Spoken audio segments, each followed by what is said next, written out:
Senhoras e senhores, sejam muito bem-vindos ao segundo episódio do FIA Talks, na nossa temporada de negócios. Eu sou o Guilherme Barroso, hoje eu estou com o André Carvalho e Silva de Tomaso. Gente, bem-vindos ao nosso estúdio, à nossa conversa. Obrigado. Obrigado por terem vindo. O assunto de hoje é marketing e geração de valor, então a gente vai explorar diversas coisas. E eu queria agradecer muito a FIA Business School pelo espaço, pela estrutura, agradecer também o FIA Talks e os amigos da graduação, e a Pixin, que é a agência de marketing que faz toda a edição, que está com a gente ajudando para tornar esse projeto possível. Bora nessa, galera? Vamos falar um pouquinho? Vamos lá. Quero começar conversando com vocês de uma forma um pouco mais conceitual para o pessoal entender, né? O André, CMO da Mantiqueira, né, André? Tá assumindo aí diversos projetos muito interessantes. Cara, eu queria conversar com você desse ponto do marketing, que é a Mantiqueira é uma empresa que trabalha com ovos e vocês precisam ter esse desafio. Ovo tem um preço indexado. Como é que você gera valor em cima disso? Como você usa o marketing, né? Para o pessoal entender um pouco da sua dinâmica lá. Acho que o primeiro ponto é o que é o marketing no ovo, né? Eu acho que essa é a primeira pergunta. E quando eu fui convidado para trabalhar na Mantiqueira, eu ainda pensei, falei, nossa, como é que eu vou executar o marketing em ovo? Depois que você entra na categoria, estuda o negócio, aí você percebe que tem muita coisa para fazer. O marketing pode agregar muita coisa.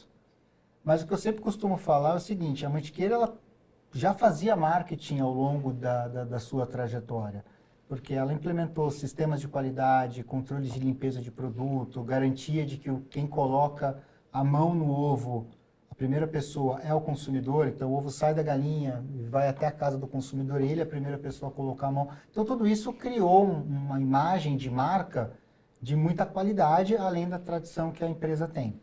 Agora a gente está numa segunda etapa, trazendo alguns conceitos novos, né? Como uma marca que está mais conectada com o bem-estar animal, que conecta mais com o jovem, com o consumidor jovem. A gente traz um e-commerce que entrega o ovo direto da granja para a casa do consumidor, então você tira aquela dificuldade que é comprar o ovo, né, no supermercado, levar para casa, então o ovo está sempre fresco na casa do consumidor. Então são pontos de melhoria dentro desse processo que ajudam na agregação de valor e que de alguma forma constrói a marca de produto e fortalece a marca corporativa. Cara, que legal. E Sil, entrando um pouco mais nessa parte de geração de valor, parte da sua pesquisa, pesquisadora, empreendedora, professora, é sobre valor compartilhado, né? E para a gente conceitualizar também o pessoal, o valor compartilhado é olhar para o ecossistema da empresa como um todo? Como funciona isso? Bom, primeiro, parabéns pelo projeto, obrigada pelo convite. Eu agradeço. Eu vou contar da pesquisa, mas eu também vou falar da minha parte de ter desenvolvido campanhas de marketing para a empresa e como a gente focando no cliente, a gente muda a maneira da empresa interagir, né? O valor compartilhado é uma estratégia de modelo de negócio que foi desenvolvido pelo Porter. Todo mundo sabe o guru da estratégia da empresa, né? Que sempre pensava como algumas empresas são mais lucrativas do que outras, desenvolveu 5 forças de Porter, cadeia de valor, etc, etc. Aí depois, no final dos anos 90, início dos anos 2000, ele se juntou com o professor Mark Kramer, que sempre atuou na área de filantropia, e desenvolveram uma maneira mais estratégica da alocação de recursos filantrópicos para endereçar grandes desafios da sociedade e trazer melhores resultados. Só que foi tão bem pensado que as organizações, as grandes corporações norte-americanas, quiseram implementar esse modelo de negócio. A primeira que embarcou nessa foi a Nestlé, né? Então, assim, como você melhora os seus negócios se você trouxer para dentro da estratégia o olhar social dos problemas da sociedade, pode ser na dimensão social, ambiental, etc., que afetam de alguma maneira um negócio. Então, por exemplo, no caso da Nestlé, e aí a gente pode ir ou para a cadeia de café ou de leite, etc., mas no Nespresso é um caso, né, que a gente vê muito facilmente, porque a gente está aqui usando e tudo mais. Para eles conseguirem melhorar a qualidade do café, e que vem dos pequenos agricultores em vários lugares do mundo, eles pensaram como a gente pode melhorar a renda desses agricultores, a capacidade de gestão e etc. E, resumindo um pouquinho, a gente vê que ao trabalhar nesse processo de cocriação de valor com os agricultores e pensando de uma maneira sistêmica. Então, assim, se eu transferir meu conhecimento de gestão, se ajudar essa cadeia a crescer o bolo, né? Vamos pôr fermento nessa cadeia, crescer o bolo, eu vou estar melhorando não só a condição daquele agricultor e a condição da minha empresa, mas de todos os outros stakeholders que estão engajados nesse processo, nessa cadeia de valor, né? Aí você pensa numa cadeia de valor que começa no consumidor e que vai até o produto in natura, né? E isso foi muito bem sucedido e depois grandes organizações foram implementando essas estratégias. Aqui no Brasil, a primeira que contratou a consultoria do Porter e do Kramer foi a Votorantim, e quando estava comprando Aracruz, papel e celulose, aí virou Fibria, e hoje é a Suzano, né? Então, assim, as práticas de negócio deles são extraordinárias, porque você pensa de uma forma sistêmica, você envolve os múltiplos stakeholders no processo de cocriação de valor, mas você está falando de negócio. Então, se eu estou falando de uma cadeia como o ovo, né? O que tem ali fora da minha empresa que pode impactar a minha empresa no curto, médio e longo prazo? Bom, então, em vez de eu ficar delegando o tratamento dessas questões para terceiros, pode ser para governo, para assistência social, organizações sociais, eu vou trazer para dentro da minha estratégia e vou pensar de forma estratégica, né? E aí eu melhoro das duas maneiras. Isso tem dado certo. Primeira coisa que a gente vê muito claramente é a redução de custos na cadeia de valor, né? Então, assim, se nós temos um problema enorme de energia ou nós temos um problema de água, como é que eu trato isso dentro da minha cadeia do meu processo produtivo? Eu mudo a maneira de trabalhar. No Brasil, outra empresa magnífica que fez isso foi a WEG, né? Então, só que você vai mudando a sua maneira de pensar, a sua maneira de agir. Não é assim do dia para a noite, né? Tem um processo ali, né? É um processo. As grandes organizações brasileiras estão dando um show nisso daí, né? Eu acho que, de alguma forma, é um pouco do que está acontecendo na Mantiqueira com Happy Eggs.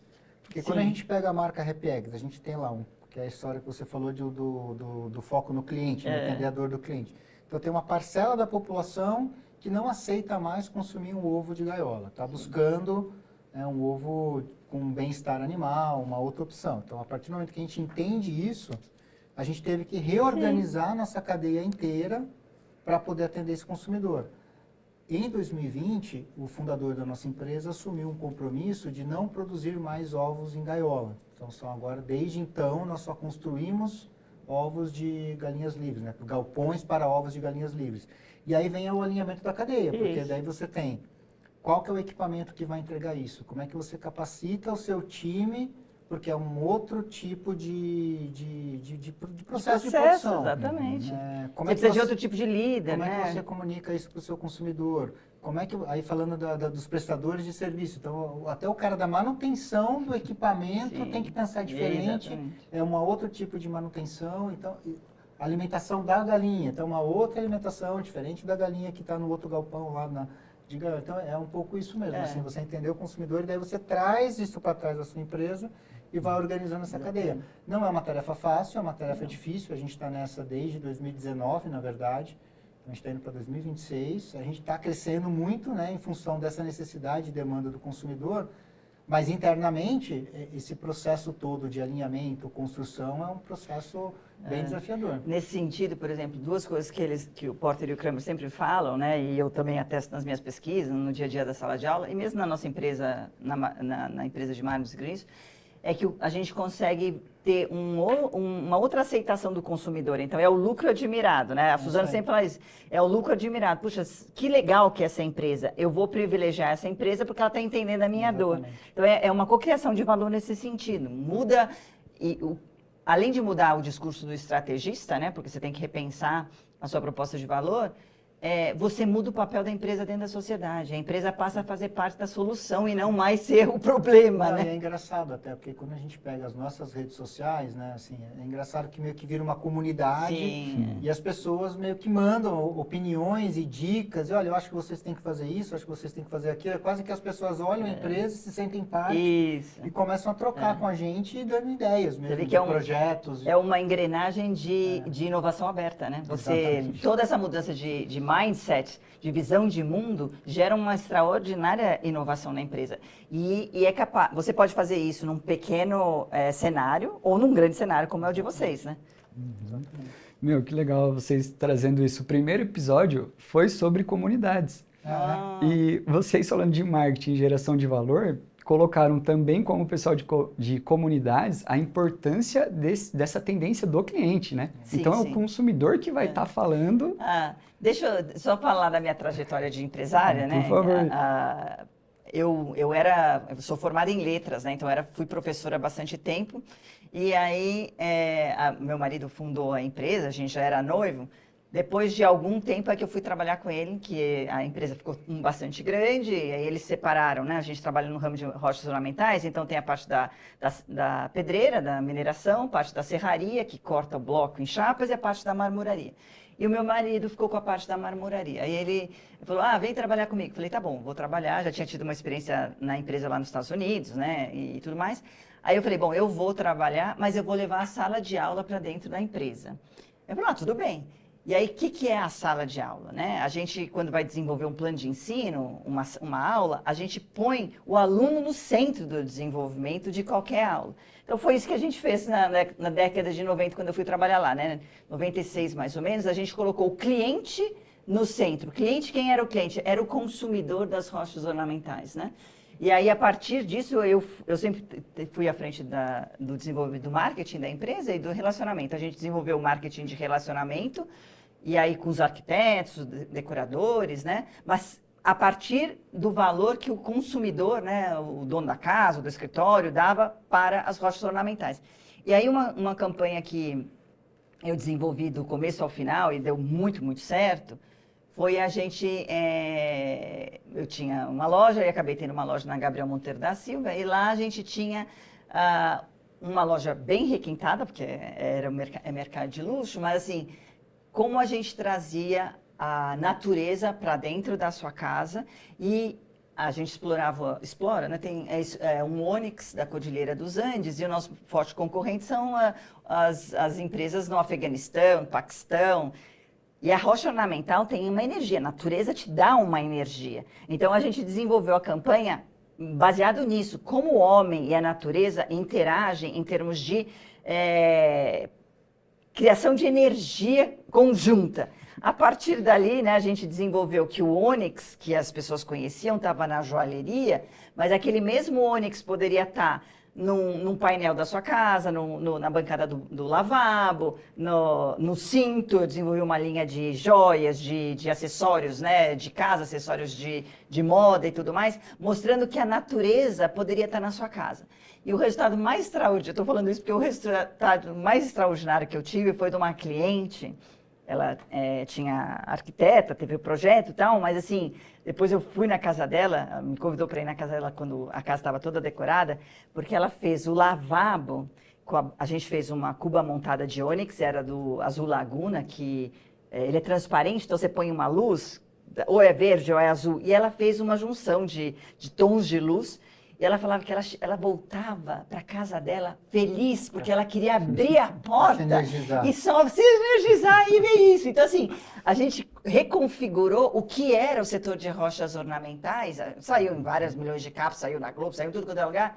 Mas, assim, não é assim, todo mundo fala assim, você põe lá uma bancada qualquer. Não, você está com um pedaço único, exclusivo da natureza, que não tem igual, né? Por menos que custe a peça, nunca ninguém vai ter outra igual. Então, essa história de ter a integração do homem e da natureza me move há muito tempo, né? Você vê que a campanha de marketing foi isso, depois o setor hoje o projeto do setor como um todo chama It's Natural, para combater toda a indústria de porcelanato, cerâmica e tudo mais, né, que veio imitar o que a natureza tem. E a gente sempre falou... Não, é o melhor da natureza na sua obra de arte feita pela Ita Arte, que é a empresa do meu marido, né? Então, assim, quando a gente pensa no consumidor, desenvolve um modelo de negócio, integra o que é bom dos múltiplos ambientes ali, a gente se torna diferente, né? Acho que o marketing é isso, como você se diferencia em relação aos seus concorrentes no mercado, né? Exatamente. E os prêmios da Mantiqueira, né, Andrezão? Ganhou aí IF Awards, primeiro lugar, categoria de produto. Lançamento de produto, né? Novos produtos. Novos produtos. E a gente ficou em terceiro lugar em Omnichannel. Omnichannel, A comunicação como um todo. Que legal, cara. E na sua trajetória como na carreira mesmo, mercado, teve passagem de CEO, né? Como é que foi a construção da tua Deixa eu só carreira, falar cara? do prêmio antes, né? Porque Aham. assim, é muito representativo isso, porque a gente está falando de ovo. O F Awards, para quem não conhece, é a maior premiação do mundo do marketing, né? Da comunicação.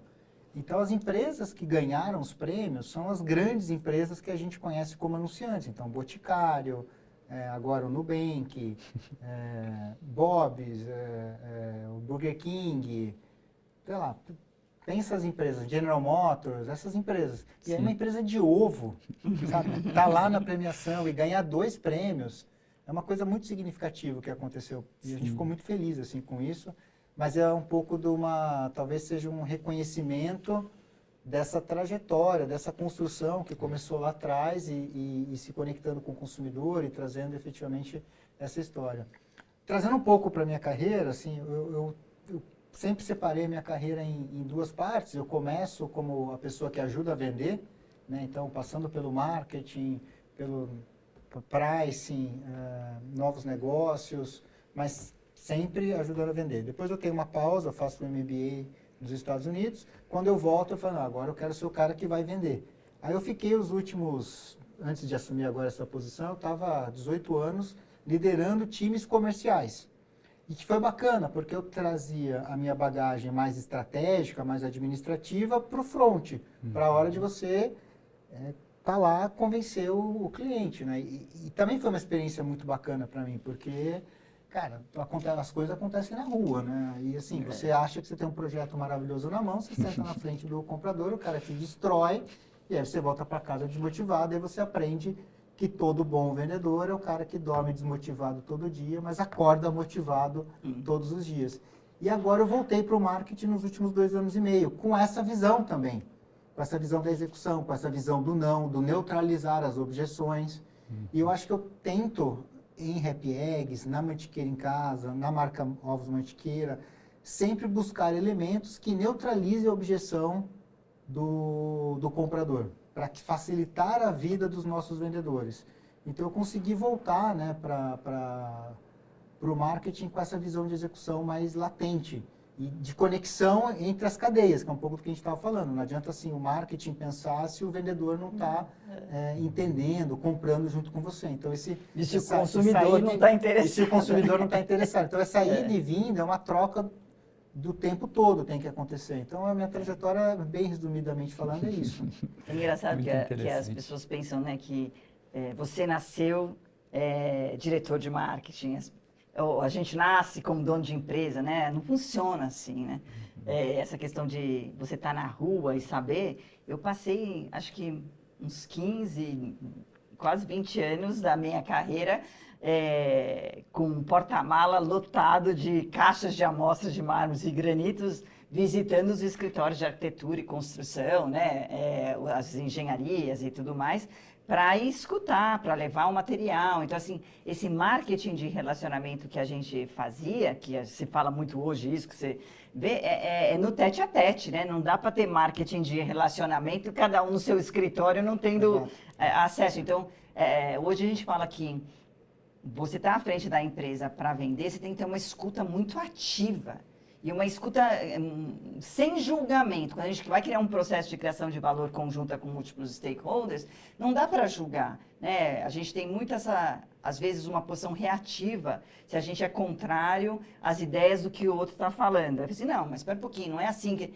Isso inibe esse processo de relacionamento, desse processo de inovação aberta, né? Se você é reativo, você faz o outro e contra novamente. Então, assim, por que a gente não pode estabelecer um processo um pouco mais colaborativo? Eu não sei como a Mantiqueira faz sobre isso, mas acho que essa parte da colaboração, mesmo que seja um desafio, traz uma inovação também bem interessante, né? A Mantiqueira é uma empresa interessante. Assim, um dos valores da empresa é jogamos juntos.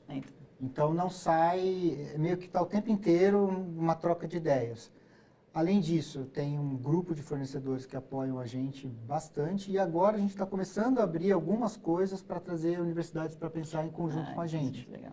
para tentar trazer mais ideias. Mas, por exemplo, um dos nossos grandes projetos desse ano talvez seja o maior exemplo de colaboração que eu tenha vivenciado na minha carreira, porque a gente acabou de lançar e está sendo bem um projeto, é um projeto que dá para dizer que vai ser bem sucedido, porque na minha carreira inteira comercial nunca aconteceu o que está acontecendo agora com esse produto.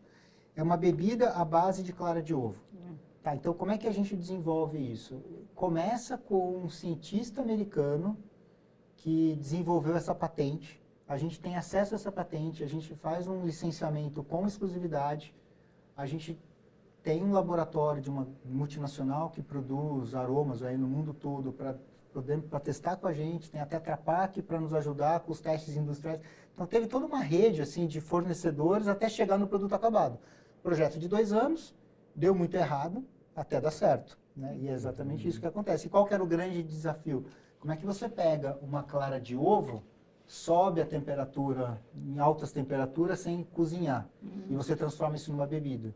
Então, a partir do momento... E esse é o grande segredo tecnológico que a gente tem hoje, que é a questão de agregação de valor. Então, a gente pega um produto que ele não é valorizado como é a clara de ovo, né, por vir do ovo, mas que nutricionalmente ele é muito valorizado no mundo fitness, vamos dizer assim. Então, peraí. Se ele é valorizado no mundo fitness, mas ele não é valorizado na indústria, como é que eu faço essas coisas se encontrarem? Então, passa a se encontrar a partir de inovação, a partir de colaboração, e a gente consegue hoje criar uma bebida proteica que ninguém fala que é de clara de ovo e que tem uma tabela nutricional imbatível e que é possível derivar uma série de outros produtos a partir desse projeto, dessa inovação. Então, vem a colaboração, vem a inovação aberta, a troca de ideias, escutativa, vem tudo isso. Vem tudo isso. E vem a coragem também, né? Muito bom. E vem Isso a coragem. Aqui, o Brasil, dentro dos projetos de país, aí, né, tem as Deep Techs como um dos focos. As Deep Techs são essas empresas que estão nascendo para trazer soluções para os desafios. O que você está falando é um grande desafio, né?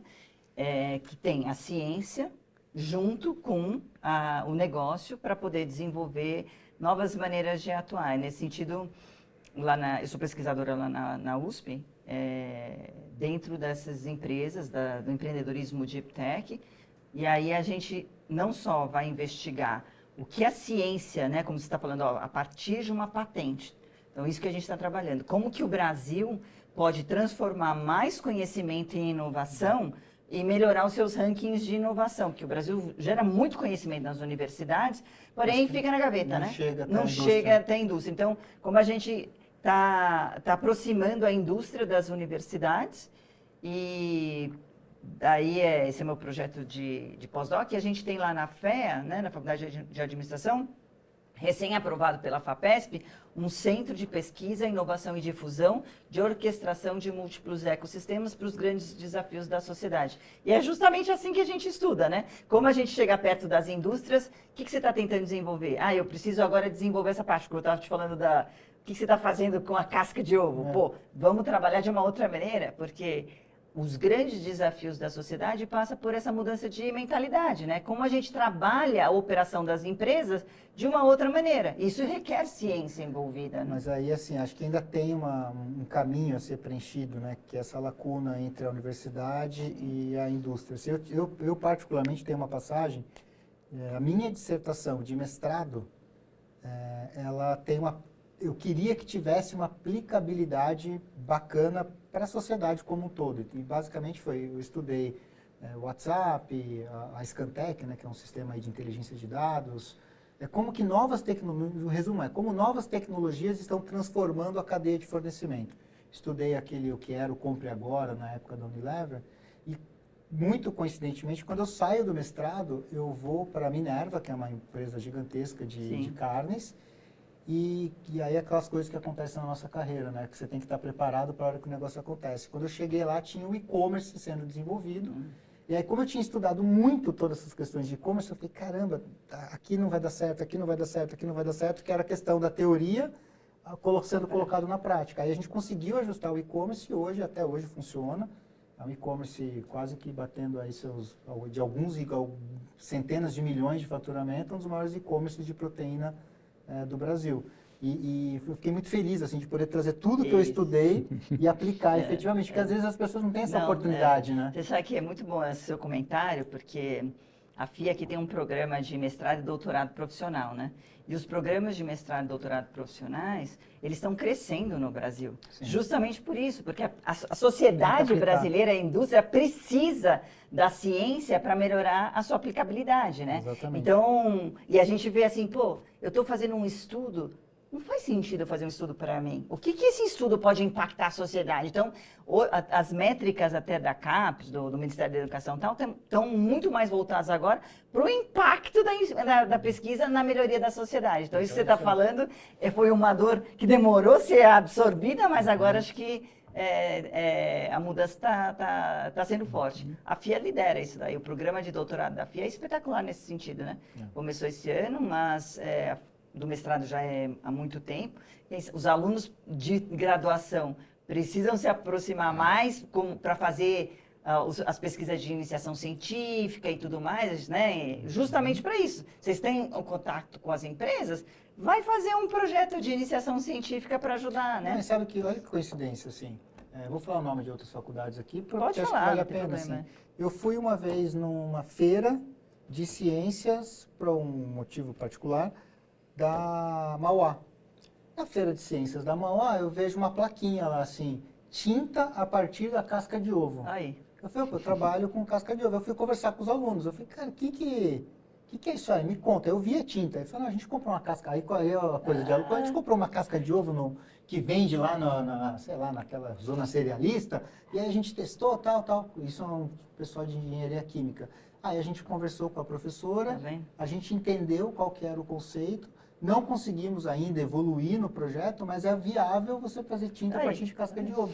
Por que a gente descobriu? A casca de ovo, basicamente, ela é carbonato de cálcio. O carbonato de cálcio está acabando na natureza e ele é um ingrediente que vai em tudo quanto é lugar. Chinelo vai carbonato de cálcio, tinta vai carbonato de cálcio, e o ovo, que eu não tenho destino, eu vendo como ração, subproduto, de repente, um dia, pode ser que eu consiga agregar valor na casca de ovo.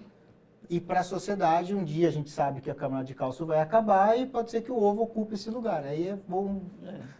Aleatoriamente, achei um projeto que pode agregar valor para a empresa e para a sociedade. E para outros stakeholders ali que nem estavam no mapa, né? O carbonato de cálcio, eu vou defender assim, não vai acabar muito, porque as pedreiras são infinitas ali em termos de mas tem capacidade, uma sustentabilidade, né, das indústrias hoje. Mas isso, acontece né? que, por exemplo, se a gente for pensar em como as pedreiras aqui no Brasil são exploradas, as regras de meio ambiente são tão rígidas aqui no Brasil, né? Então, os planejamentos são muito, muito sérios. As empresas brasileiras são muito sérias nisso daí, né? Mas também a gente tem atuação em outros lugares no mundo. Na Argentina, por exemplo, onde a gente explora o travertino e o ônix, ainda são áreas inexploradas. E que muitas áreas nem têm mineração, mas vai buscar essas essências, o carbonato de cálcio, depois você vai embaixo lá, de repente, na formação, por exemplo, o ônix, você tem lítio, você tem uma série de outras coisas. Então, não é nem para explorar a pedreira, né, como rocha ornamental, ou rocha natural lá, mas é para pegar os elementos que vão ser necessários para a continuidade da raça humana, né, dos devices que a gente precisa e tudo mais. É bem interessante essa conversa, né? E a casca do ovo tá aí mais fácil, né? Se precisar de carbonato de cálcio lá, eu tenho um pouquinho lá para vender, viu? Tem bastante! Tá sobrando aqui. O Brasil, no norte do Brasil, tem lá as rochas também, as pedras, né? Que a gente fala, os limestones, né? Gente, que legal. Eu quero dar ênfase nessa mensagem para a graduação, da maturidade dos negócios e das pessoas que a gente vê esse gap entre graduação e mercado, né? E na visão de vocês é muito mais o aluno se aproximar da indústria, do mercado. Como que vocês enxergam essa transferência de maturidade do aluno para o futuro profissional? Logo menos ali, né? O que vocês fazem? Assim, acho que primeiro dá um passo para trás, né? Primeiro eu acho que quando você está na graduação, e a gente já conversou sobre isso uma vez, Guilherme, eu acho que vocês, né, nessa idade, acham e imaginam que a carreira ela vai ser toda planejada, toda certinha, que você vai trabalhar numa multinacional, que vai ter, ou você vai montar a sua empresa, a sua startup. Cara, assim, todo plano dá errado. Não existe um plano que dá certo. Mesmo dentro das empresas, não existe plano que você bate a meta 100%. É 100.1 ou 99.9. Ainda assim, dá errado, porque a meta era 100. Então, todo plano dá errado. Tem que partir dessa visão. E ao longo da carreira, muita coisa acontece. Muita coisa vai vai mudando as tecnologias, as empresas, as pessoas. Então, acho que o mais importante para os alunos de graduação hoje, e eu acho que fala um pouco de novo com essa questão de escuta ativa, é escutar. Peraí, o que está acontecendo? Para onde que esse mundo está indo? O que o Brasil é bom hoje? Então, eu, por exemplo, eu estou no agronegócio já há algum tempo. O agronegócio no Brasil é um absurdo o que está acontecendo. É um absurdo. E o agronegócio é um movimento que não vai parar nos próximos 30, 40, 50, sei lá, 100 anos. O Brasil é o pulmão do mundo, vai abastecer, domina o mercado de proteína de carne, proteína de frango, proteína de porco, é um grande player no mercado de proteína de peixe, agora vai dominar o mercado em proteína de ovo. Hoje, para quem não sabe, a segunda maior empresa de ovos do mundo é de um grupo brasileiro, a quarta maior empresa no mercado de ovos é de um grupo brasileiro, e eu vejo o Brasil ainda mais presente nesse mercado mundial de ovos. Então, esse é só um exemplo, assim. E é importante você escutar e entender o que está acontecendo. Agora, o como se aproximar das empresas, eu acho que vai um pouco de características de cada aluno. Assim, peraí, eu me identifico mais com finanças, me identifico mais com marketing, me identifico mais com RH, com as pessoas. E aí começar a achar seus espaços. Mas sabendo que quando você pisa na empresa... Quando eu fiz a minha primeira entrevista de estágio na PepsiCo, eu lembro que teve um diretor que eu perguntei para ele, como é que é o plano de carreira? A gente está falando do início dos anos 2000 aí, tá? Não, até antes, 96. Ele deu risada e falou assim, plano de carreira é o seguinte, a gente joga para o teto. Quem se segurar, fica. E eu acho que isso é válido até hoje. Vocês vão entrar nas empresas, certeza que vocês vão entrar, vocês vão construir sua carreira, mas pensem que vocês vão ser jogados para o teto. Quem se segurar é quem vai ficar e quem vai crescer. E para se segurar, nem sempre você se segura no teto que está exatamente em cima de você. Tem hora que vai se segurar no teto do lado, no teto de trás, no teto da frente, no teto do primeiro andar, no teto do quarto andar, porque tem que estar aberto às oportunidades que vão aparecer. E as oportunidades, elas mudam e elas aparecem, aí você tem que estar aberto. E aí eu falo uma palavra que eu gosto muito, que vale para mim muito fortemente para quem tem sucesso no mundo empresarial, que é ter coragem. Exatamente. Tem que ter coragem para empreender, tem que ter coragem para entrar numa empresa, tem que ter coragem para apresentar um projeto, tem que ter coragem para arriscar, tem que ter coragem para falar com o chefe, tem que ter coragem para falar não em alguns momentos. E essa soma de fatores vai colocar vocês numa carreira bacana. E certamente vocês vão ter uma carreira bacana, né? A FIA está preparando muito bem todo mundo. Então, acho que esse é o meu pensamento em relação ao que vocês vão passar no futuro. Eu acho que, complementando, eu sou de uma outra geração, né, e que não tinha internet antes, né? Então, antes dos anos 2000, a gente tinha uma vida imaginária que tudo era controlável e que a gente vivia num padrão, né? Então, assim, a gente passava na escola, independente se você estudasse em escola pública ou privada, não interessa isso, a gente não pelo menos, eu sou de uma família de pais, meu pai professor, minha mãe psicanalista, mas ninguém nasceu rico, né? Então, uma família que sempre foi de classe média e meus pais foram galgando aí a trajetória da vida deles. Mas tinham como foco dar pra gente a educação. Então, a gente, eu e meus irmãos fomos bem formados, mas a gente sempre achou assim, ó, você vai estudar, vai ter uma trajetória de desenvolvimento de trabalho, vai casar, vai ter suas coisas, não sei o quê, e assim a sua vida vai. Desde sempre, a minha trajetória não era assim. E eu sempre me sentia um peixe fora d'água, porque assim, eu gostava de decoração, não existia faculdade de decoração na época que eu fui prestar. Aí, então eu falei, bom, eu gosto de estudar, vou prestar letras. E aí, só que eu me interessava, meu pai ele era professor na USP, na psicologia também, ele tinha feito teologia, filosofia, minha mãe tinha feito filosofia também, e eu gostava dessas coisas, de conversa. E eu fui fazer línguas clássicas, então assim, em 17 anos, fazendo línguas clássicas, grego, latim, quem faz isso na minha idade, né? Então eu era um peixe fora d'água. Línguas clássicas à venda de granito. Pois é, você vê, né? Então assim... Aí, dá um livro. Não é? Como é que você vai fazendo essa trajetória? E eu sempre me sentia uma fracassada em relação aos meus colegas, porque tinham ido para o mercado financeiro, tinham feito GV, tinham feito administração, engenharia, etc. E eu lá, né? Bom, e aí vai. E aí eu casei cedo, porque eu encontrei meu marido cedo, casei cedo, tudo fora da curva. Aí você vai falando, puxa, mas... E eu sempre vendo as pessoas falarem para mim, nossa, mas como assim você faz isso? Eu era uma fracassada, né? Mas como ele pôs, eu sempre fui muito corajosa. Apesar de muito tímida, eu sempre fui corajosa. Assim, eu tenho um sonho, eu acredito no que eu estou fazendo e sempre pus a mão na massa. Eu nunca esperei que os outros fizessem por mim. Acho que isso é uma coisa que vocês precisam entender. A gente tem que pôr a mão na massa e experienciar as coisas. E eu experienciava, né? E fui. Eu não tinha nem... Como professora, eu dava aula em empresas, dava aula em particular, em famílias... E sabia me posicionar. Então, coragem, posicionamento... A gente vai e chega onde quiser. Não pode ter medo de mudança, né? O que depois a internet trouxe para a gente? A realidade dos fatos. No mundo não é controlável, né? Não é uma caixinha onde você está no departamento isso, você está no departamento aquilo, a empresa assim, essa... Não, a gente vive num mundo de constantes mudanças. O que a gente tem a todo dia na nossa frente são as incertezas. Aí a gente pode voltar para Darwin, né? Quem se adapta melhor às mudanças constantes é que vai se desenvolvendo. Então, vocês precisam ser treinados para isso hoje. E qual é o papel, então, da universidade em relação a isso? É criar esses espaços. Então, por isso eu te dou parabéns toda hora. Porque é criar os espaços para trazer o mundo de fora para dentro da universidade. É muito mais fácil a universidade ir atrás das empresas e falar, olha, vamos fazer um projeto, eu tenho os alunos de graduação, podemos fazer um projeto de iniciação científica com vocês?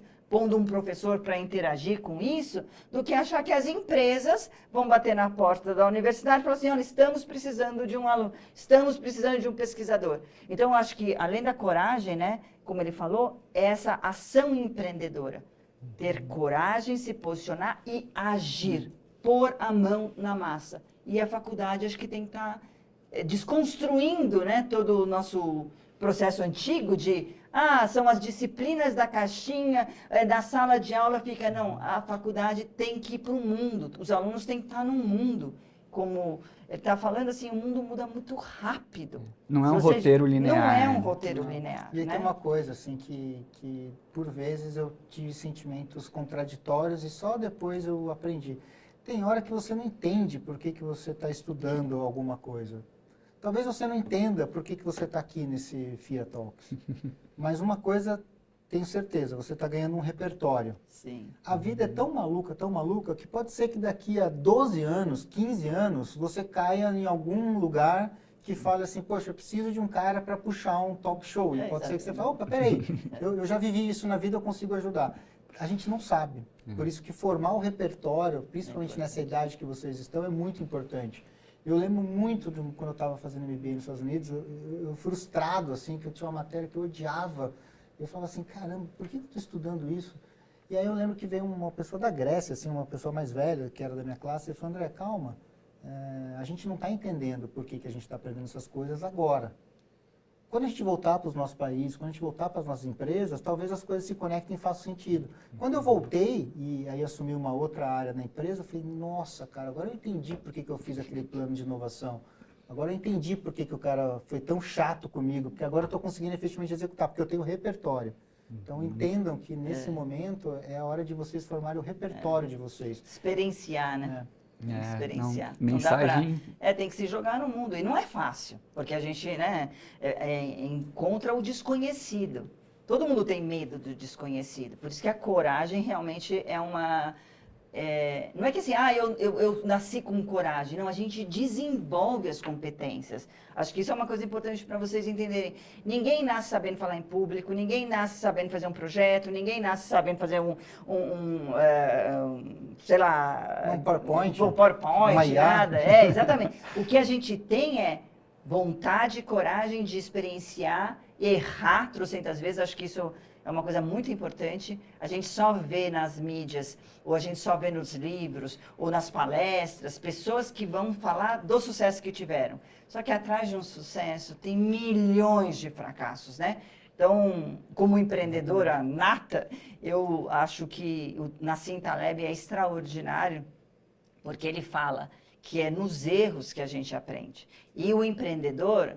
devia ter até um dia para celebrar o empreendedor na sociedade, porque o empreendedor é aquele que dá a vida pela sociedade. À medida que ele erra e vai aprendendo com seus erros, ele vai saindo cada vez melhor a partir do erro. Então, aquela trajetória linear de que não erra, parece que é tudo perfeito, isso não existe. Não existe, né? A gente precisa, dentro da sala de aula e também no modelo das empresas, que eu acho que cada vez mais está mudando, aceitar que o erro é do erro que vem a inovação, né?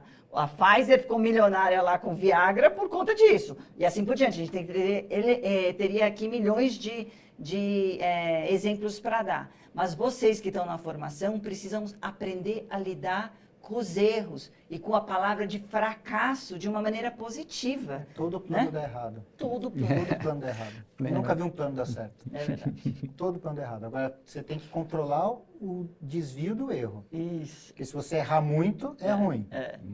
E aí, se você erra pouco, poxa, peraí, então agora eu estou indo bem. Aí você faz um outro plano, aí você erra mais um pouquinho. Aí você vai seguindo o caminho. Mas todo plano dá errado. Só controle o desvio padrão aí desse erro. A teoria que eu estudo, né, na parte de empreendedorismo é a teoria do julgamento empreendedor. É uma teoria mais ou menos recente, mas é que a teoria explica o empreendedorismo de uma maneira diferente do que o Brasil está acostumado a falar de empreendedorismo, como o Sebrae coloca e tal. O empreendedor é aquele que toma decisões de alocação de recursos para criar produtos e serviços, atender a necessidade de alguém e obter resultados. E esses resultados podem ser positivos, você tem lucro. Se ele for negativo, você tem prejuízo. Mas o mais importante é que este empreendedor, ele é responsável pelas consequências do seu julgamento, que é a decisão, né? Então, a habilidade dele de transformar o lucro ou o prejuízo em outros desenvolvimentos do negócio é o que vai trazer o sucesso dele. Então, quando a gente explica o empreendedorismo pelo exercício do julgamento, a tomada de decisão, você traz para o empreendedor o protagonismo e a responsabilidade sobre as suas decisões. Que é isso que, né, por exemplo, se vai crescer como uma empresa mantiqueira, o fundador, que ainda está lá, o André está falando que ele é o presidente do conselho, mas assim, ele, chega uma hora que a empresa cresce, ele precisa delegar o julgamento, mas ele não perde o controle do julgamento residual. Exatamente. Né? Então, assim, ele que vai tomar a decisão de quem vai ser o diretor de marketing, quem que vai ser o CEO, quem que vai ser tal, mas ele continua lá, aí você tem um processo da estrutura de governança, né, onde o presidente do conselho está ali tomando conta da estratégia.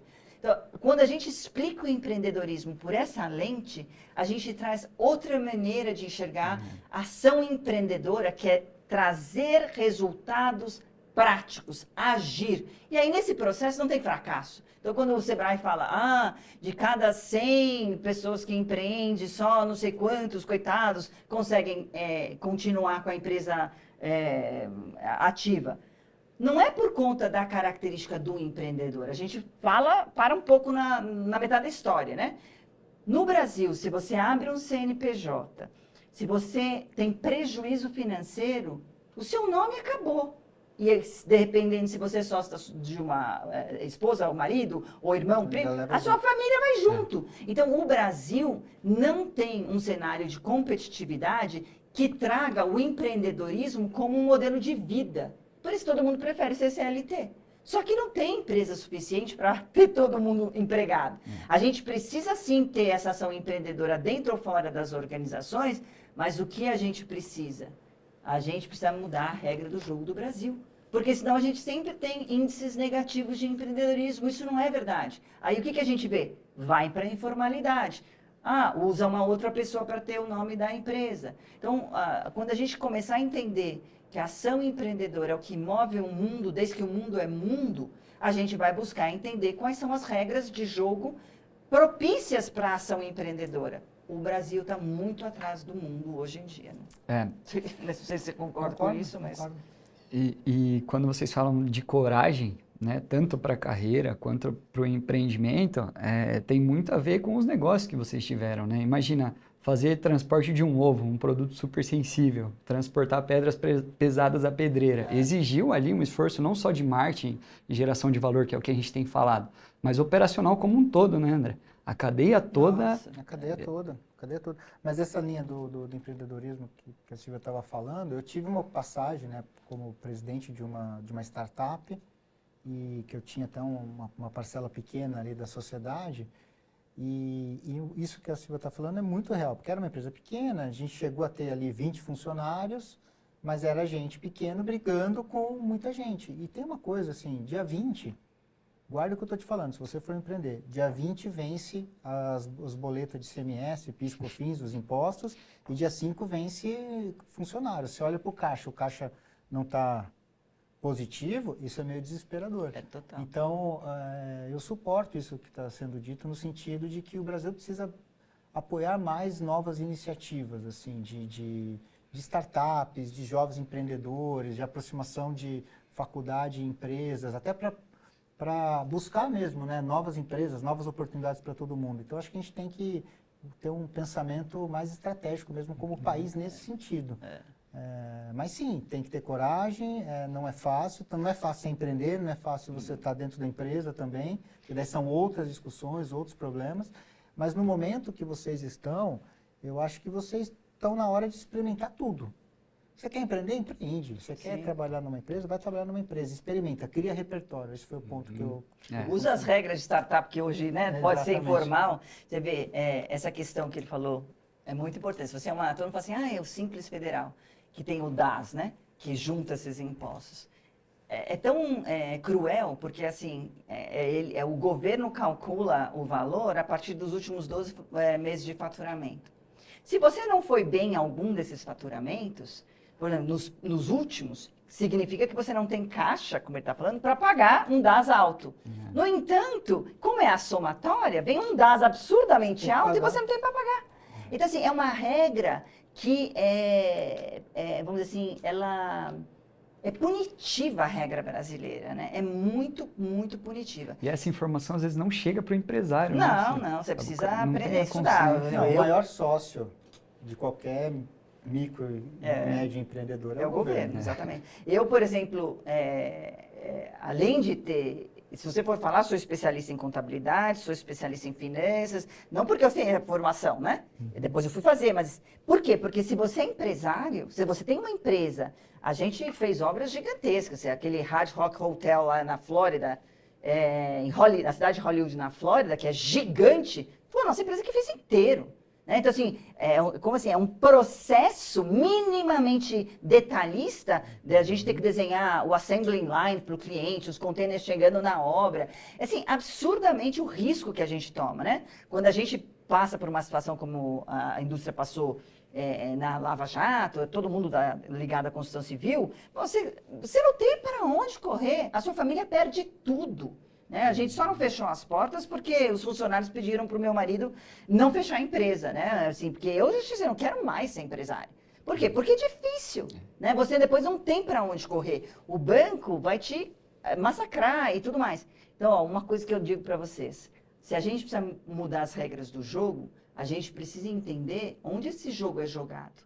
Aqui no Brasil, a gente muda a legislação interagindo com deputados federais. Interagindo com senadores. Então, por exemplo, o único setor onde eu opero, né, eu estou na sala de aula hoje, mas minha empresa continua funcionando, tem 40 anos, o nosso setor entendeu. O nosso setor elegeu vereador, deputado federal, senador, e toda a concentração desse setor hoje está no Espírito Santo, né?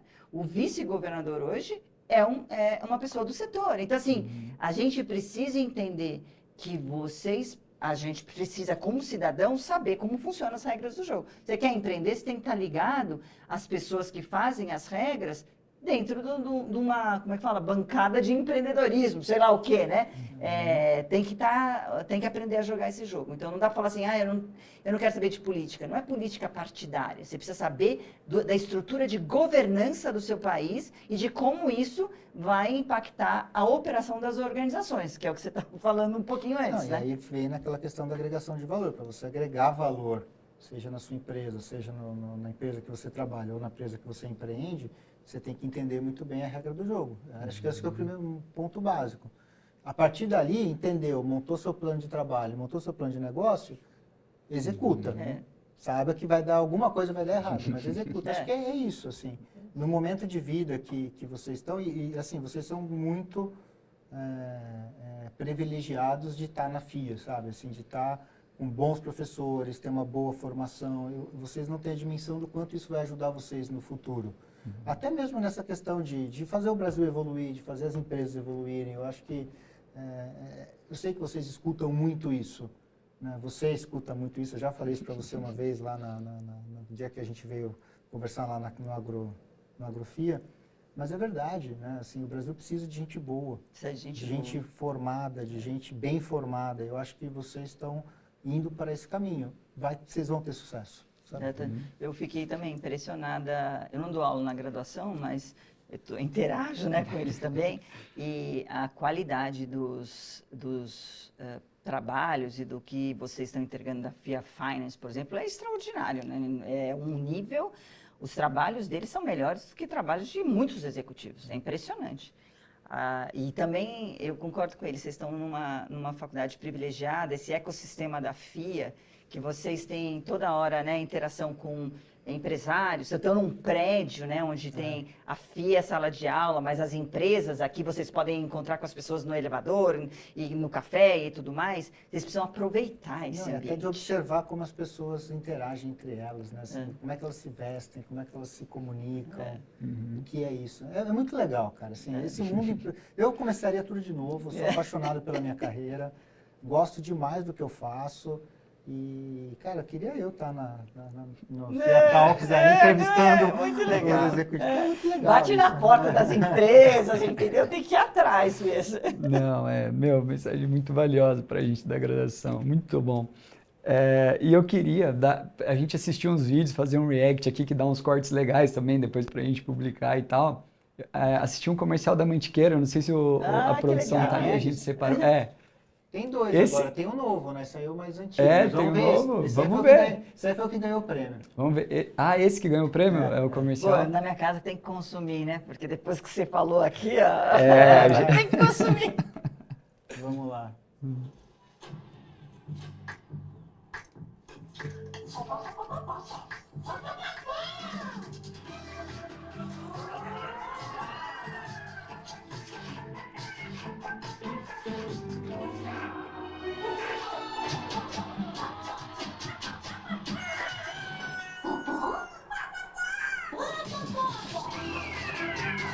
Galinhas livres, ovos felizes.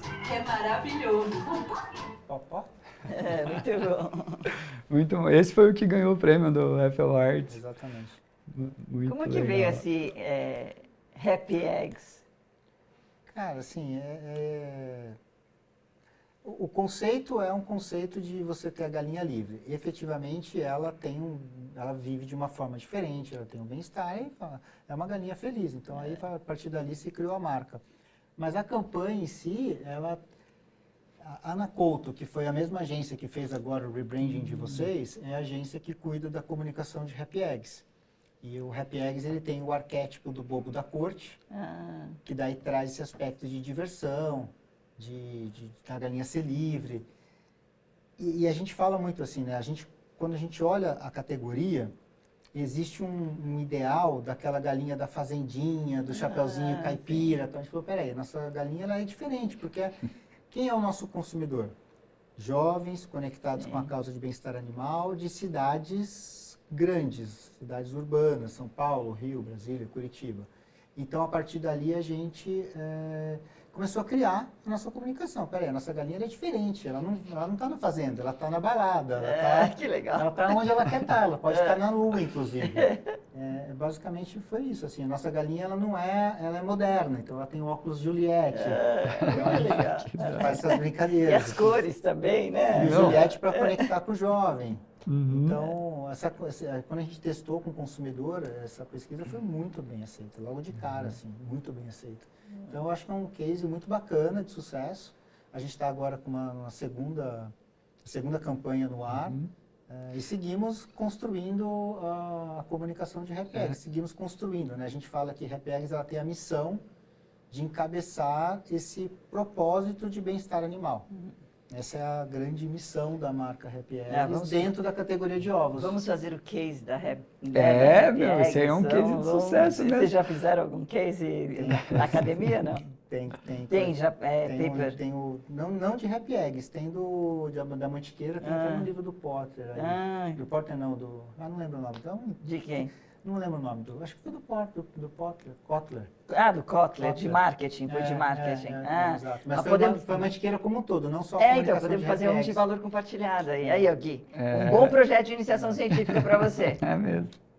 Muito legal. Eu trouxe um também do case da Nespresso, que é um sim, dos sim. que Dá uma olhada. a gente já estudou junto, que é muito interessante também.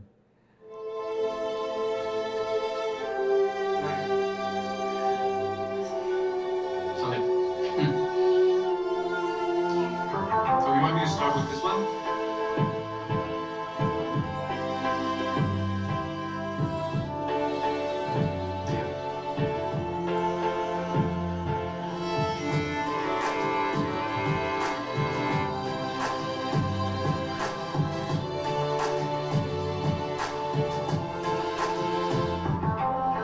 Care is protecting a way of life for generations. Care is about balancing human activities with nature. Thinking practically and responsibly. Respetar la naturaleza. Committing to be carbon neutral by 2022. Care is taking action on behalf of fairness and sustainability. Creating resilient communities. Recognizing women's strength. Sentir amor y determinación por lo que hago. Empowering women everywhere. Mejorar la calidad de vida de los caficultores. Making sure farmers have a stable income. Taking their destiny into their own hands. El cuidado es proteger a mi familia.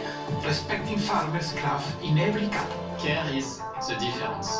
The difference. The difference. La diferencia. Care is bringing passion to everything you do. Devotion to every detail. Care is rich cocoa notes with a hint of fruit. Elevar el sabor único de cada café que creamos. Care is letting me finish this cup of coffee. Care is creating a product that inspires the world. Refining your craft.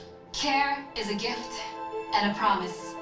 A gift from those before us and a promise to those who follow. What else? Glad you asked. Care is a call to all mankind to help the earth know her name again. Care is a service to our communities, our environments, service to a future where hope truly is eternal because we worked for it, we advocated and built a way to it, and we'll make that journey together. Care is doing more listening than talking.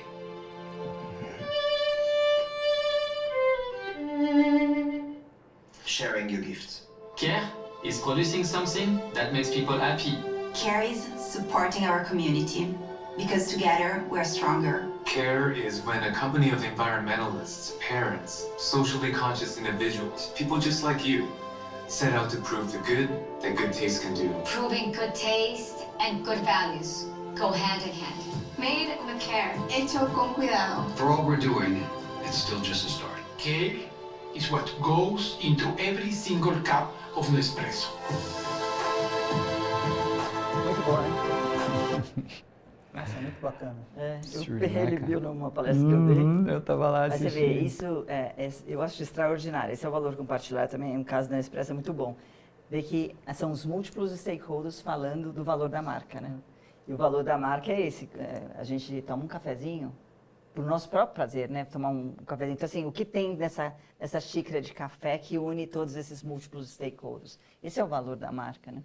Acho muito importante. Para mim veio uma coisa assim, que a gente tem um desafio de Happy Eggs, a agregação de valor, é pegar uma commodity e transformar em algo que faça sentido para as pessoas. Eu acho que a hora que você consegue fazer isso, e eu tenho algumas passagens na minha carreira, seja no azeite, que aqui no Brasil tem um valor agregado mais alto, mas na Europa é uma commodity, seja no mercado de carne, seja em margarina, quando você consegue, agora em ovo, né, com Happy Eggs, até mesmo mantiqueira, quando você consegue pegar uma commodity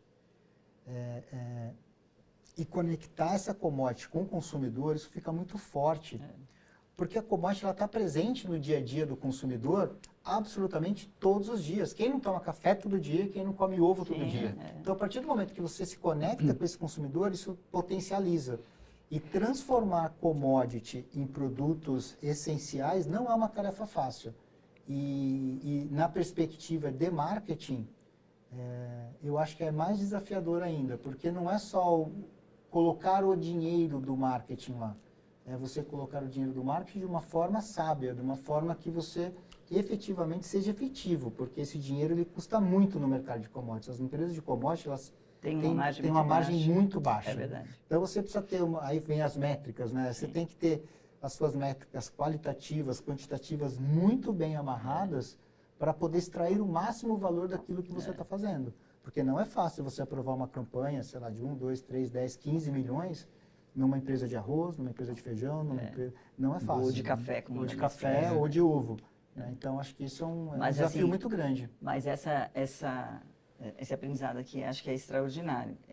Mesmo uma pequena empresa pode fazer isso. Foi isso que a gente fez transformando rochas ornamentais fora, era sempre commodities, né? Então, assim, é 1 metro quadrado, quanto mais barato, ainda mais no mercado americano, quanto mais barato é. E a gente transformou num valor agregado extraordinário, hoje é uma joia, né? Então, e quando você traz o valor para o consumidor, você vê, quando eu fiz uma pesquisa, uma das últimas pesquisas que eu fiz para saber qual que era o valor percebido do consumidor de rochas ornamentais, né?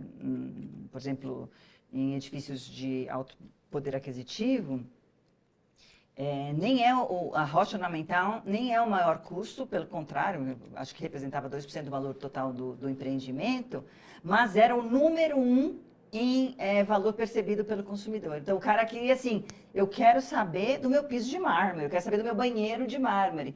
O resto, né, e hoje eu vejo que o armário também está nesse nível.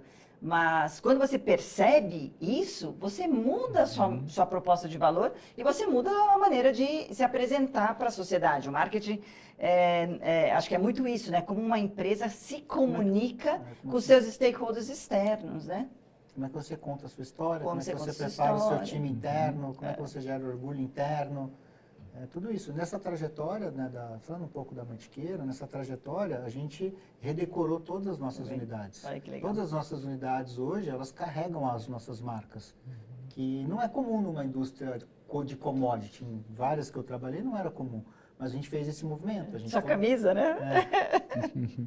É isso, a gente carrega... Viver, né? Viver a marca. Negócio, exatamente. Acho que essa propaganda, bom, a Nespresso tem uma melhor do que a outra, né? Eu sou bem fã nisso daí, da campanha toda que eles desenvolveram. Não é em curto prazo, isso daí vem há anos sendo desenvolvido. Estou falando que a Nestlé foi uma das primeiras que embarcou na estratégia de valor compartilhado no início dos anos 2000. Então, assim, é muito tempo, né?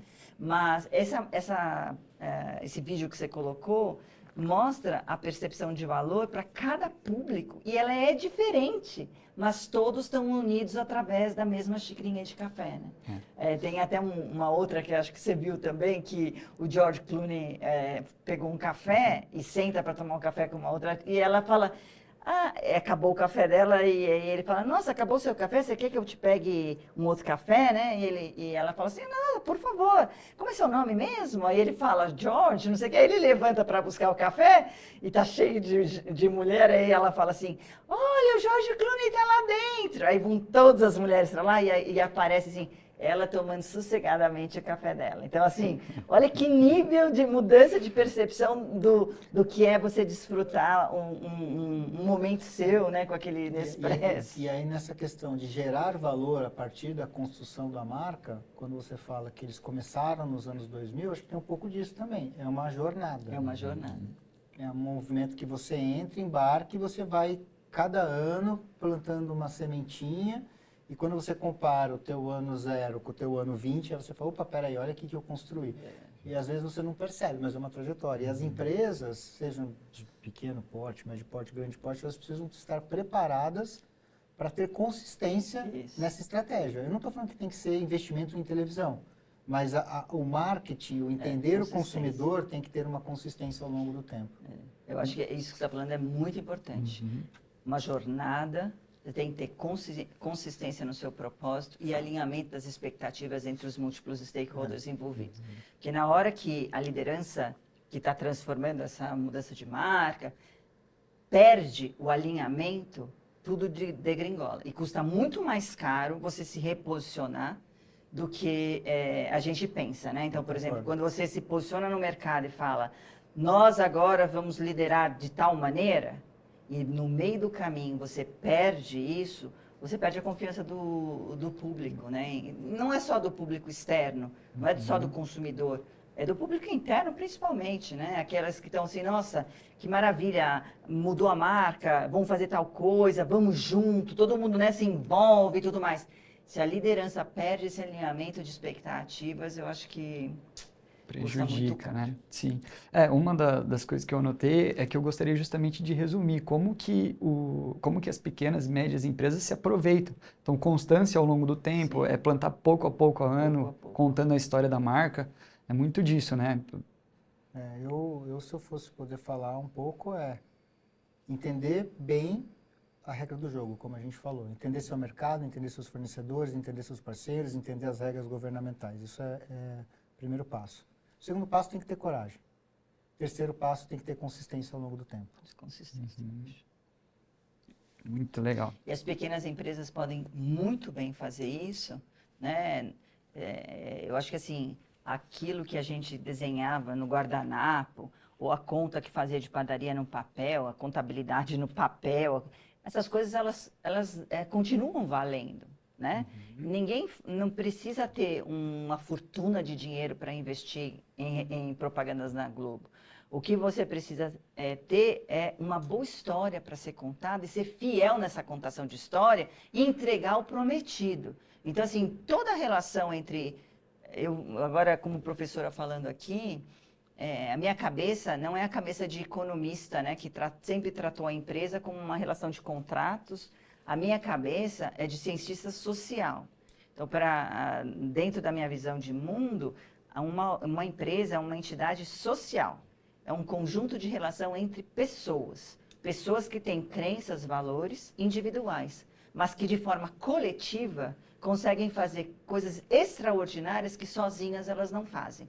Então, isso é o valor de uma organização como agente de transformação numa sociedade e uma sociedade que está dentro de um planeta. Então, quando a gente pensa nessas questões que hoje em dia se conversa, né, de sustentabilidade, de limites planetários e tudo mais, ou que nós estamos aí numa era da antropocênica, né, que mudou a maneira de se pensar, e todo mundo falando agora, meus estudos, como eu estava te falando, na área de regeneração, né, com um modelo de negócio de regeneração e tudo mais, onde é que está a base de tudo isso?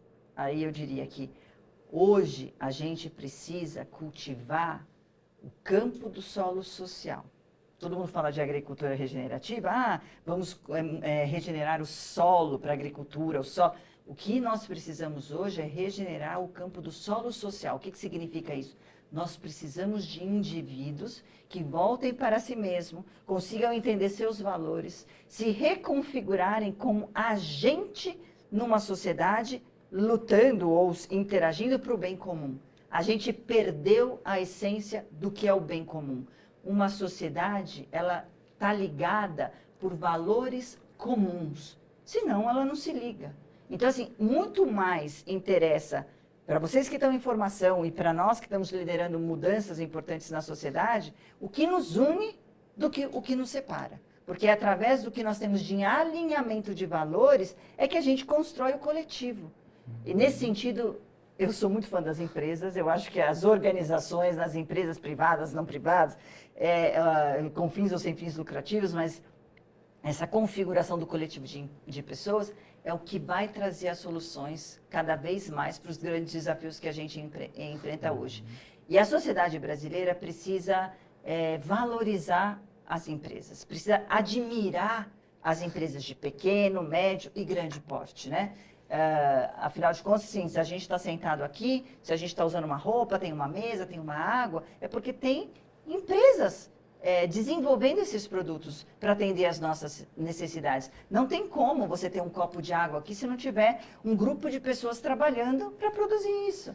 Né? Então, não interessa o porte da empresa, mas essa configuração organizacional, essa precisa ser repensada a partir de nós, seres humanos, porque é isso que faz uma empresa acontecer.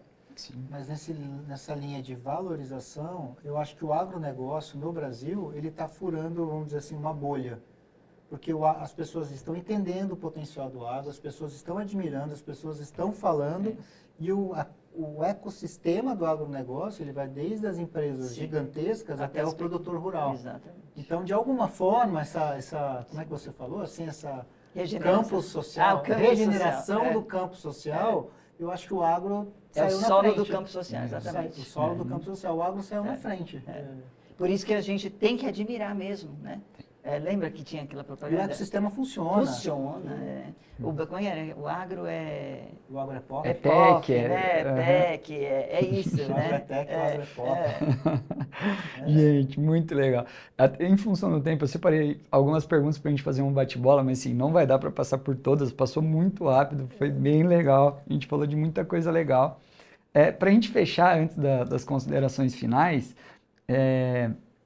eu queria passar por algumas perguntas, duas, assim, só para a gente bater um papo, consolidar o que a gente falou. E uma delas existe um limite para propósito de marca, ou toda empresa, até as mais técnicas, conseguem gerar um impacto social real? Algumas empresas, elas têm um limite de propósito? Não adianta eu querer comunicar minha história aqui, eu tenho limitações técnicas, ou vocês acham que plantando sementinhas a gente consegue gerar um impacto real, independente do segmento ou de outros fatores? Bom, eu acho que essa questão de gerar impacto está muito mais na visão de mundo dos líderes estratégicos da organização do que propriamente na questão do produto ou da operação da organização. Se a gente não tem na estratégia pensado essa forma sistêmica do bem-estar que o que eu vou produzir vai causar para alguém, não interessa nada. Né? Agora, limitações todos nós temos dentro de uma organização. A gente tem recursos limitados, duas coisas aqui. Recursos limitados e necessidades crescentes. Essa é a roda do jogo de qualquer organização, né? Então, por mais que a gente tenha caixa, é sempre um recurso limitado. Por mais que a gente tenha matéria-prima em estoque, é sempre um recurso limitado. Por mais que a gente tenha uma equipe maravilhosa, é sempre um recurso limitado. E as necessidades, elas são crescentes. Por quê? Porque a empresa é feita de pessoas que têm mudanças constantes na vida. Ele contou para a trajetória da vida dele, eu poderia também contar a minha, você também tem, apesar de jovem, também tem a sua trajetória de vida, né? Estava na empresa familiar, agora está aqui. Então, assim, isso são as mudanças que impactam depois as mudanças da organização. Então, você contou com você desenhou um processo e você colocou à frente do processo uma pessoa que você achava que era a melhor pessoa. De repente, essa pessoa passa por um processo de separação. A vida dele ou dela, né, desmantela. E toda aquela atenção que a pessoa estava naquele processo, está sendo prejudicada. Mas como é que você lida com isso? Então, esses são os limites do dia a dia que uma empresa tem que... Eu falei alguns, né? Mas assim, com isso, o tempo todo, né? Então... Agora, depende, eu acho que a liderança estratégica aí muda, dá o tom para o que se faz e o que não se faz dentro da empresa. Não sei o que você acha disso. Eu vou ser um pouco mais teórico, talvez, ou sonhador, para responder essa tua pergunta. Porque, assim, o que é uma empresa? A FIA, sábado de noite, o que é a FIA? É uma mesa, cadeira, a lousa. A FIA só é a FIA na hora que entra os professores, na hora que entra os alunos. Ou seja, as empresas são formadas pelas pessoas. Então, eu não consigo acreditar que existe limitação. Porque a gente vai estar sempre falando de pessoas comunicando para outro tipo de pessoa. E essas pessoas têm que achar o seu elo, o seu ponto em comum, o seu valor, o seu propósito, a sua história. Então, é meio romântico o que eu estou falando, mas é o que eu acredito de verdade. Que não tem a limitação na criatividade que as pessoas têm para poder executar coisas em comum. Exatamente, aí explorar novos caminhos, explorar inovações. A empresa não é a empresa que vai fazer isso. Não. Quem vai fazer isso são as pessoas para outras pessoas. Então, não pode ter limite. Essa é a minha crença. Muito bonito. Dentro da sua filosofia, vou te trazer um filósofo, Edgar Morin, sociólogo, mas ele hoje tem 103, 104 anos, mas ele sempre fala, no começo dos anos 2000, quando ele foi pensar